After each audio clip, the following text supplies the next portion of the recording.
ఓం గం గణపతయే నమః. ఐం సరస్వత్యై నమః. ఓం శ్రీమాత్రే నమః. హరి ఓం. ఓం శరణాగత దీనార్త పరిత్రాణ పరాయణే సర్వస్యార్తిహరే దేవి నారాయణి నమోస్తుతే. వాగర్ధావివ సంపృక్తో వాగర్ధ ప్రతిపత్తయే జగతః పితరో వందే పార్వతీ పరమేశ్వరో. సర్వం ఉమామహేశ్వరార్పణమస్తు. మనకి వీక్షిస్తున్నటువంటి ప్రేక్షకులందరికీ కూడా ముందుగా ఈ మార్చి నెలలో 19వ తేదీన వచ్చేటటువంటి నూతన సంవత్సర యుగాది శ్రీ పరాభవనామ సంవత్సర శుభాకాంక్షలు. ఈ యొక్క సంవత్సరం నుండి మరుసటి సంవత్సరం వరకు కూడా ఎటువంటి గ్రహస్థితినైనా సరే ఎదుర్కొనేటటువంటి పరిస్థితులు మనకి కలగాలని, అలాగే పార్వతీ పరమేశ్వరుల యొక్క అనుగ్రహంతో మన ఇంట్లో అన్ని రకాలైనటువంటి శుభకార్యాలు జరగాలని ఆశీర్వదిస్తూ, ముఖ్యంగా మనకి మార్చి 1వ తేదీ నుండి మార్చి 31వ తేదీ వరకు కూడా మేషాది ద్వాదశ రాశులైనటువంటి మీనరాశి పర్యంతము గ్రహాల యొక్క స్థితిగతులు ఏ విధంగా ఉన్నాయో తెలుసుకుంటే, ముందుగా మనకి మార్చి 3వ తేదీన మంగళవారము ఫాల్గుణ మాసము శుద్ధ పూర్ణిమ రోజున మనకి పాక్షిక చంద్రగ్రహణము పూర్వ ఫల్గుని నక్షత్రము అనగా పుబ్బా నక్షత్రము సింహరాశిలో కేతుగ్రస్తోదయంగా మనకి ఏర్పడుతోంది. అంటే చంద్రుడు పూర్వ ఫల్గుని నక్షత్రంలో ఉంటూ కేతువుతో యుతి చెంది సింహరాశిలో పాక్షిక చంద్రగ్రహణము మన యొక్క భారతదేశంలో కనిపిస్తోంది. అయితే ఇది మధ్యాహ్నం 3:20 గ్రహణ సమయం పడుతోంది కాబట్టి మనకి సూర్యాస్తమయం తర్వాత వచ్చేటటువంటిది మాత్రమే, అంటే చంద్రుడు ఎప్పుడైతే ఉదయిస్తాడో అప్పుడు పట్టినటువంటి గ్రహణం మాత్రమే మనకి సంపూర్ణ గ్రహణంగా మన యొక్క ఋషులు మనకి తెలియజేశారు. అయితే మనకి సూర్యాస్తమయము సాయంత్రము 6:05 వరకు ఉంది. చంద్రోదయం కూడా తరుపది ప్రారంభమవుతోంది. మరి ఈ యొక్క గ్రహణము మోక్షకాలము దాదాపుగా 6:48 వరకు ఉంటుంది. కాబట్టి మనము సాయంత్రము ఎప్పుడైతే సూర్యాస్తమయం అయిపోతుందో అప్పుడు పట్టు స్నానము చేసి చక్కగా మీకున్నటువంటి మంత్రాలని ఉపదేశించుకొని, ఆ తదుపరి మోక్షకాలం తర్వాత విడుపు స్నానము చేసి చక్కగా అమ్మవారి యొక్క అంటే గృహాన్నంతా శుభ్రం చేసుకొని దీపారాధనలు చేసుకొని అమ్మవారి ఆరాధన గణపతి ఆరాధన చేసుకున్నట్లయితే ఈ యొక్క పాక్షిక చంద్రగ్రహణ దోషము ముఖ్యంగా పుబ్బా నక్షత్రం వారికి, భరణీ నక్షత్రం వారికి, అలాగే మనకి పూర్వాషాఢ నక్షత్రం వారికి అంటే జన్మతార, అనుజన్మతార, త్రిజన్మతార దోషము తొలగిపోతుంది. ముఖ్యంగా ఈ యొక్క దోషము మనకి సింహరాశి వారికి, అట్లాగే కన్యారాశి వారికి, మకర రాశి వారికి, ముఖ్యంగా వృషభ రాశి వారికి, వీరికి అధిక మొత్తంలో అధమ ఫలితం అనేటటువంటిది కలుగుతుంది. కొంత ఇబ్బందికరమైనటువంటి సూచనలు కనిపిస్తూ ఉంటాయి ఈ సంవత్సరము. అలాగే ముఖ్యంగా మనకి వృషభ రాశి వారికి మార్చి 1వ తేదీ నుండి మార్చి 31వ తేదీ వరకు కూడా వీరికి సూర్యభగవానుడు దశమ కేంద్రస్థానమైనటువంటి కుంభరాశిలో ఉండటం, అంటే మార్చి 14-15 వరకు కూడా చాలా ఉన్నతమైనటువంటి ఉద్యోగ అవకాశాలు, వీరు చదివిన చదువుకి తగినట్టుగా అది గవర్నమెంట్ పరమైనటువంటి జాబ్స్ పరంగా కావచ్చు, లేకపోతే ఫైనాన్స్ కావచ్చు, బ్యాంకింగ్ సంస్థలకి సంబంధించింది కావచ్చు, లేకపోతే పొలిటీషియన్స్కి సంబంధించిన విభాగాలలో సంబంధించింది కావచ్చు, ఆడిటింగ్కి సంబంధించి కావచ్చు, ఏదేమైనప్పటికీ కూడా ఉన్నతమైనటువంటి ఉద్యోగ అవకాశాలు కలగటం ఖాయము.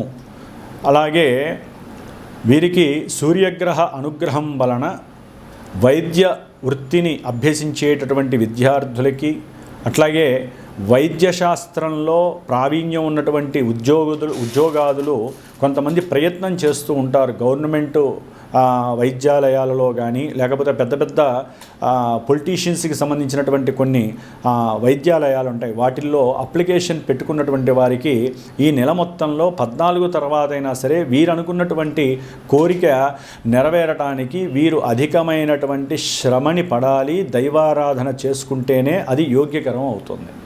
సూర్యుడు ఈ వృషభ రాశి వారికి అత్యంత యోగప్రదంగా ఉన్నాడు ఈ నెల రోజులు కూడా. కాబట్టి విద్యార్థులు ముఖ్యంగా విద్యలో కొన్ని ఆటంకాలు, ఇబ్బందులు, తల్లిగారి యొక్క అనారోగ్య సమస్యల వలన వీరు వెళ్ళాల్సిన సమయానికి కాలేజీలకి కావచ్చు, స్కూల్స్కి కావచ్చు వెళ్ళకపోయినా కాస్త చదువులో ఆటంకాలు కలగడానికి అవకాశాలు ఉన్నాయి. కానీ మార్చి 15 తర్వాత దాన్ని అధిగమించి ఎవరైతే ఈ విద్యాలయాలకు సంబంధించినటువంటి వ్రాత పరీక్షలు రాస్తారో వారికి విశేషమైనటువంటి జ్ఞాన వృద్ధి కలగడంతో పాటుగా ఆ యొక్క పరీక్షల్లో ఉన్నతమైనటువంటి ప్రథమ శ్రేణి యోగ్యత కూడా కలుగుతుంది వృషభ రాశి వారికి. ఇప్పుడు రాసేటటువంటి ఎగ్జామ్స్ ఎవరైతే ఉన్నారో వారికి రవి బలం చాలా అత్యంత యోగదాయకంగా ఉంది. అయితే చతుర్థంలో వృషభ రాశి వారికి సింహరాశిలో ఉన్నటువంటి చతుర్థ కేతువు కాస్త విద్యా విఘ్నాలని, తల్లి యొక్క అనారోగ్యాలని, ప్రయాణాల యందు కాస్త ప్రమాద సూచికలని, అట్లాగే కొన్ని ఆటంకాలని, అసలు ప్రయాణం అనుకుంటే రద్దు చేసే పరిస్థితుల్ని కూడా కలుగజేసే అవకాశం ఉంది. కాబట్టి మీరు ఏదైనా విద్యాలయానికి వెళ్తున్నా, లేకపోతే తల్లిగారి యొక్క ఆరోగ్యం బాగాలేకపోయినా, లేకపోతే ఏదైనా సరే ప్రయాణం పెట్టుకున్నప్పుడు ఆపదామపహర్తారం దాతారం సర్వసంపదాం లోకాభిరామం శ్రీరామం భూయో భూయో నమామ్యహం ఈ యొక్క స్తోత్రాన్ని 11 సార్లు చదవండి. అట్లాగే ప్రయాణం చేస్తున్నంత సేపు కూడా ఓం గణపతయే నమః, ఓం గణపతయే నమః అనేటటువంటి ఈ మంత్రాన్ని గనక చాంటింగ్ చేసినట్లయితే ఎదురు వచ్చేటటువంటి కొన్ని ఇబ్బందికరమైనటువంటి ప్రమాద సూచికలని మీరు పక్కకి నెట్టుకున్న వాళ్ళు అవుతారు. మైండ్ ఉత్సాహంగా ఉండి మీరు నిద్రావస్థలోకి వెళ్లకుండా ఎటువంటి ఆపదలనైనా సరే మీకు మీరే ఎదుర్కొనే పరిస్థితి మీకు కలుగుతుంది గణపతి వలన. అట్లాగే బుధగ్రహము, ఈ యొక్క వృషభ రాశి వారికి బుధగ్రహము అత్యంత యోగప్రదమైనటువంటి వ్యాపార సిద్ధిని వృద్ధిని కలుగజేస్తుంది. విశేషమైన వ్యాపారం ద్వారా విశేషమైనటువంటి ఆర్థిక లావాదేవీలలో కానివచ్చు, లేకపోతే క్రయ విక్రయాదులను కావచ్చు చక్కగా ఇవ్వటానికి అవకాశాలు ఉన్నాయి. అది మీరు కొంచెం గోప్యంగా ఉంచుకుంటూ మీ యొక్క వ్యాపారంలో వచ్చేటటువంటి లాభాదుల్ని కుటుంబీకులతో కానీ లేకపోతే కొత్తగా పరిచయమైన వాళ్ళతో కానీ చర్చించడానికి సాహసం చేయకండి. దానివలన మీరు అవతల వాళ్ళకి ఛాన్స్ ఇచ్చి నష్టపోయే పరిస్థితులు ఎదురవుతాయి. అట్లాగే మీరు ఏదైనా సరే కుటుంబంలో మాట్లాడేటప్పుడు ఆచితూచి మాట్లాడండి. బుధగ్రహము ఎప్పుడైతే కుంభరాశిలో చతుర్గ్రహ కూటమి జరుగుతోందో అది చాలా విశేషమైనటువంటి సమస్యల్ని తెచ్చిపెడుతుంది. ఒక్కోసారి మీకు లాభము రాకపోగా ఆ వచ్చిన లాభము కూడా డైవర్ట్ అయిపోయి మోసపూరితమైనటువంటి కొన్ని దోషాలని కలుగజేస్తుంది. అంటే డబ్బుని నష్టపోవడం కూడా తెలియజేస్తుంది. వ్యాపారంలో ఒకవేళ ఉద్యోగం ద్వారా కానీ వ్యాపారంలో కానీ మీకు డబ్బులు వచ్చినా, లేకపోతే మీరు ఆల్రెడీ వాటి మీద ఏదైనా కొన్ని షేర్స్ లాంటివి కానీ స్టాక్ మార్కెట్లో స్టాక్స్ కానీ, లేకపోతే మీకు ఏదైనా ఉన్నటువంటి కొన్ని అలవాట్ల రీత్యా మరి ఏ క్రికెట్ మీదో దేని మీదో కాస్త డబ్బును పెట్టారనుకోండి, అది వస్తుంది అనుకునే లోపల జారిపోతుంది వ్యవహారం. దానికి కారణం బుధరాహువుల యొక్క స్థితి యుతి. కాబట్టి ముఖ్యంగా ధనలాభం కోసం, అట్లాగే ముఖ్యంగా వాక్ శుద్ధి కలగాలి. అబద్ధాలు ఆడకండి. దయచేసి నెల రోజులు అబద్ధాలు ఆడటం మానేసేయండి. దానివలన వ్యాపారంలో కావచ్చు, గృహంలో కావచ్చు, కుటుంబంలో కావచ్చు, అట్లాగే అయిన వాళ్ళతో ముఖ్యంగా కుటుంబ బంధువులతో కావచ్చు, మీరు కనుక ఉద్యోగంలో కానీ మీరు అబద్ధం ఆడితే అవతల వాళ్ళు దాన్ని స్వీకరించి మీకు వచ్చేటటువంటి లాభాలని వేరే వాళ్ళకి డైవర్ట్ చేసే అవకాశాలు ఉంటాయి. కొంచెం జాగ్రత్తగా తెలివితేటలని, సమయస్ఫూర్తిని, సమయాన్ని, కాలాన్ని అన్నిటినీ కూడా లింకు చేస్తూ మాట్లాడడం అలవాటు చేసుకోండి ఈ నెల రోజులు. వీలుంటే వ్యాపారస్తులు కనుక అయినట్లయితే కనుక వ్యాపార స్థలంలో ఓం నమో నారాయణాయ అనే మంత్రాన్ని మీరు జపిస్తూ ఆ యొక్క చాంటింగ్ అన్న పెట్టండి. పొద్దున సాయంత్రం ఒకసారి లేకపోతే విష్ణు సహస్రనామ స్తోత్ర పారాయణని వ్యాపారంలో స్థలంలో పెట్టండి. లేదా మీరు ఇంకా వ్యాపారంలో అభివృద్ధి లేక క్రయ విక్రయాలు లేక ఇబ్బంది పడుతున్నట్లయితే కనుక వ్యాపారపరమైనటువంటి ఏదైనా సుదర్శన యాగాన్ని మీరు గనక సంకల్పించి చేసుకునే అవకాశం తీసుకోండి. దానివలన వ్యాపారంలో మంచి అభివృద్ధి కలుగుతుంది. ఎందుకంటే ఆ సుదర్శన హోమంలోనే లక్ష్మీ గణపతి హోమం కూడా వస్తుంది కాబట్టి ఇంకా విశేషమైనటువంటి యోగం కలుగుతుంది ఆర్థికంగా.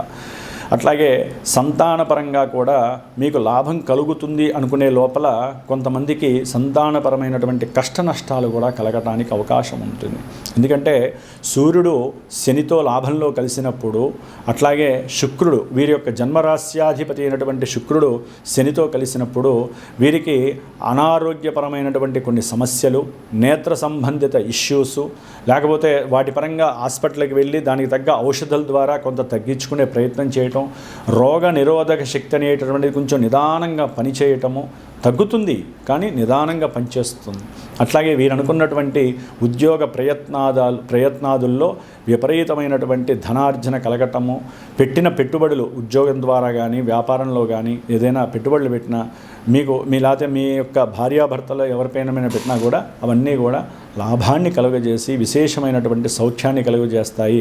ఒకవేళ మీకు ఏదైనా దీర్ఘకాలికమైనటువంటి అనారోగ్య సమస్యలు ఉన్నట్లయితే అది మూత్ర సంబంధమే కావచ్చు, ముఖ సంబంధిత సమస్యలు కావచ్చు, ఉదర సంబంధిత సమస్యలు కావచ్చు, ఈ యొక్క నెలలో కాస్త వరకు అవి తొలగిపోయే అవకాశాలు అయితే కంపల్సరీ ఉన్నాయి. ముఖ్యంగా వృషభ రాశి వారికి కుజుడు రాహుతో కలిసి ఎప్పుడైతే దశమంలో ఉన్నాడో మీ యొక్క వృత్తి, ఉద్యోగ, వ్యాపారాదుల్లో అవతల వ్యక్తుల నుంచి ఎన్నో దుర్మార్గకరమైనటువంటి చేష్టలు, వికృతమైనటువంటి పనులు మిమ్మల్ని ఇబ్బంది పెడుతూ అసలు ఉద్యోగాన్ని కూడా వదిలిపెట్టేయాలనేటువంటి మానసిక సంక్షోభం మీకు ఏర్పడుతుంది. దాని ద్వారా ఉద్యోగ నష్టం ద్వారా మీరు ఆర్థికంగా మీకు లాభం ఉన్నా మీకు వచ్చినా కూడా మానసిక సంతృప్తి ఉండదు. విపరీతమైనటువంటి ఉద్యోగాదుల్లో విపరీతమైనటువంటి గొడవలు, కక్షలు, కార్పణ్యాలు, వీటితో మీ మధ్య భగ్గుమనేటటువంటి పరిస్థితి. అది వ్యాపారంలో కూడా మోసము, నమ్మక ద్రోహము, కుటిలత్వము కలిగేటటువంటి పరిస్థితులు కూడా ఈ కుజరాహుల యొక్క మిశ్రమము, అట్లాగే చతుర్థంలో ఉన్నటువంటి కేతువు, ఈ కుజరాహు కేతువుల యొక్క సమ్మేళనము ఇటు మీకు విద్యపరంగా కావచ్చు, ప్రయాణాల పరంగా కావచ్చు, లేకపోతే అవతల వ్యక్తుల ద్వారా మీరు ఏదైతే భాగస్వామ్యపరంగా వ్యాపారంలో కావచ్చు, లేకపోతే దంపతులు అన్యోన్యంగా ఉండేటటువంటి వారు కూడా ఈ కుజరాహువుల యొక్క కలయిక వలన ఒక్కసారిగా వారి మధ్య లేనిపోని గొడవలు ప్రారంభమవుతాయి. అంటే అభీష్టాలకు వ్యతిరేకంగా అంతర్గతమైనటువంటి ఎన్నో ఇబ్బందులు వారి మధ్య తగాదాలని సృష్టిస్తాయి. ఒక్కోసారి అవి ఎవరూ తీర్చలేనటువంటి పరిస్థితికి తీసుకువెళ్తాయి. కాబట్టి ఆర్థికంగా నష్టపోకుండా, కుటుంబ సమస్యలని వృద్ధి చేసుకోకుండా మీరు జాగ్రత్తగా సుబ్రహ్మణ్య ఆరాధన చేయండి. వ్యాపార భాగస్వాములు కానీ లేకపోతే భార్యాభర్తలు కానివ్వండి, ఈ కుజుడు ఎప్పుడైతే వెళ్ళి రాహుతో కలిశాడో సర్పదోషము కుజ అనేటటువంటిది మీకు తగిలినట్టు లెక్క. ఆ సర్పదోషం వలన మంచిగా ఉన్నటువంటి ఫ్యామిలీస్ కూడా పాడయ్యే అవకాశం ఉంటుంది. ఈ వ్యాపారం బుధగ్రహం కూడా అక్కడక్కడే సంచరిస్తుంది, వక్రించి ఆ నెల రోజులు అక్కడే ఉంటుంది. 10వ స్థానంలో బుధుడు ఉంటే మీ యొక్క కీర్తి ప్రతిష్టలకి భంగం కలుగుతుంది. అట్లాగే చర్మ సంబంధిత కొన్ని అనారోగ్య సమస్యలు మిమ్మల్ని ఇబ్బంది పెడతాయి. అట్లాగే కర్కోటకమైనటువంటి ఆలోచనలు కలిగినటువంటి, అంటే అంతర్గతంగా ఆలోచనలు కలిగినటువంటి ఎంతోమంది సమాజంలో మీకు తారసపడుతూ ఉంటారు. వారి వలన మీకు భయం, ఆందోళన కలుగుతూ ఉంటుంది. ఏం చేయాలో తెలియదు. ఒకవేళ మీ దగ్గర ఎక్కువగా డబ్బు ఉంది, బ్యాంకుకి వెళ్తారు, బ్యాంకులో దాచుకుందాం అనుకుంటారు, లేకపోతే డ్రా చేస్తారు. కొంచెం జాగ్రత్తగా ఉండండి. మిమ్మల్ని మీ ఆలోచనలు పక్కకి తీసుకువెళ్ళి మీ యొక్క ధనాన్ని అపహరించడానికి, తస్కరించడానికి కూడా ఈ కుజరాహుల యొక్క సంబంధం గట్టిగా ఉంది. జాగ్రత్తగా ఉండాలి. వృత్తి, ఉద్యోగ, వ్యాపారాదుల్లో కావచ్చు, మీ యొక్క సంఘంలో మీకు ఉన్నటువంటి కీర్తి ప్రతిష్టలు, గౌరవ మర్యాదలు తగ్గటానికి అవన్నీ కూడా ఇబ్బందులు పెట్టేటటువంటి పరిస్థితి కుజరాహు కేతువులు కలుగజేస్తున్నారు. కాబట్టి ప్రయాణాలందు జాగ్రత్తగా ఉండండి. ముఖ్యంగా ధనస్థానంలో ఉన్నటువంటి గురుడు ఎప్పుడైతే మార్చి 11 నుంచి రుజుమార్గంలో ప్రయాణం చేస్తున్నాడో, లాభంలో ఉన్నటువంటి శుక్రశనులు విశేషమైనటువంటి ధనలాభాదుల్ని, వాక్ శుద్ధిని, మీరు మాట్లాడితే చాలు బంగారం అయ్యే పరిస్థితుల్ని కలుగజేస్తున్నారు. అయితే కుజరాహు కేతువుల యొక్క సంబంధ దోషం మంచిది కాదు కాబట్టి మీరు సుబ్రహ్మణ్య ఆరాధన, సుబ్రహ్మణ్య భుజంగ స్తోత్రాన్ని చదవండి. అట్లాగే ఇందాక చెప్పినట్టుగా విష్ణుమూర్తి ఆరాధన చేయండి. ముఖ్యంగా వృషభ రాశి వారు ఈ నెలలో మరి మార్చి 2వ తేదీ నుండి ఏప్రిల్ 5వ తేదీ వరకు ఈ యొక్క మా యొక్క శ్రీమాత జ్యోతిషాలయ పీఠమునందు ఇందాక నేను చెప్పినట్లుగా ఆ పూజాదికాలు అట్లాగే హోమాలు పారాయణలో గనక మీరు గనక సంకల్పించి పాల్గొన్నట్లయితే, మీ యొక్క గోత్రనామాలు ఇచ్చినట్లయితే గనక దాని యొక్క ఫలితము వలన మీకు కలిగేటటువంటి నెగిటివ్ ఇబ్బందులన్నీ కూడా తొలగిపోయి సాధ్యమైనంత వరకు ఈ నెల రోజులు ఆయన మీకు సంరక్షకుడుగా, సుబ్రహ్మణ్యేశ్వరుని యొక్క ఆరా మిమ్మల్ని సంరక్షకుడుగా ఉంటుంది. ముఖ్యంగా ఆలుమగలు కావచ్చు, లేకపోతే సంతానపరంగా ఎవరైనా గర్భాన్ని ధరించినటువంటి స్త్రీమూర్తులు కావచ్చు, వ్యాపార ఉద్యోగ విషయాల్లో ఆటంకాలు కలుగుతున్న వాళ్ళు కావచ్చు, ఈ యొక్క పూజాదికాల్లో పాల్గొనేటటువంటి మనసుని ప్రేరేపించండి. మీరు కూడా తప్పనిసరిగా ఈ యొక్క సుబ్రహ్మణ్య ఆరాధన చేయండి. దానివల్ల చాలా మంచి ఎఫెక్షన్స్ అయితే కలుగుతాయి. ఎందుకంటే కాలసర్పయోగ దోషం కూడా నడుస్తోంది, దాంట్లో వృషభ రాశి కూడా ఉంది జూలై వరకు కూడా. కాబట్టి కొంచెం జాగ్రత్తగా ఆచితూచి మాట్లాడండి. మీకున్నటువంటి ఏదైనా సమస్యలు ఉంటే జాతకరీత్యా ఏదైనా ఇంకా ఘోరమైనటువంటి సమస్యలు, ఆర్థికపరమైనటువంటి సమస్యలు, వ్యాపారం వృద్ధి చెందట్లేదు అనుకుంటే కనుక తప్పకుండా సంప్రదించండి. దానికి తగినటువంటి పరిపూర్ణమైనటువంటి శక్తి మీకు లభిస్తుంది. ఓం శరవణ భవాయ నమః.